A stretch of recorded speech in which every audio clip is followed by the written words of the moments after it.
Not everyone is born to be loved by thousands, but she became the heartbeat of many.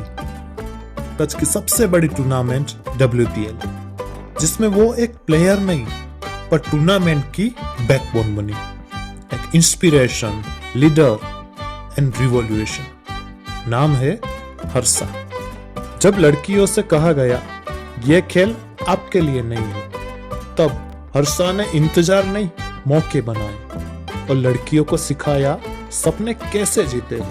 एक ऐसी सफर की यादें दिलाई जो सफर आने वाले समय में हजारों जिंदगियां बदल सकता है। इसलिए आज सबके जुबान पर एक ही शब्द है, थैंक यू हर्षा। आपने हम सबको दिखाया व्हाट इज ट्रूली पॉसिबल। आपने कोई टीम के लिए नहीं खेला पर पूरी जनरेशन को होप दी है।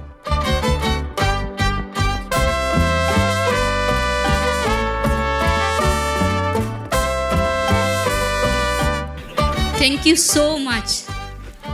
કદાચ મારા શબ્દો ઓછા પડશે અત્યારે, પણ હું એ વસ્તુમાં માનું છું કે જ્યારે કોઈ પણ બ્લેઝિંગ્સ મળતા હોય છે ને, એ યુનિવર્સમાં ફરે છે.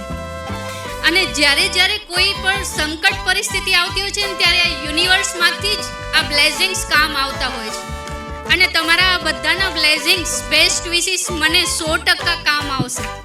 હું હંમેશા આપ સૌને યાદ રાખીશ, આજના દિવસને યાદ રાખીશ.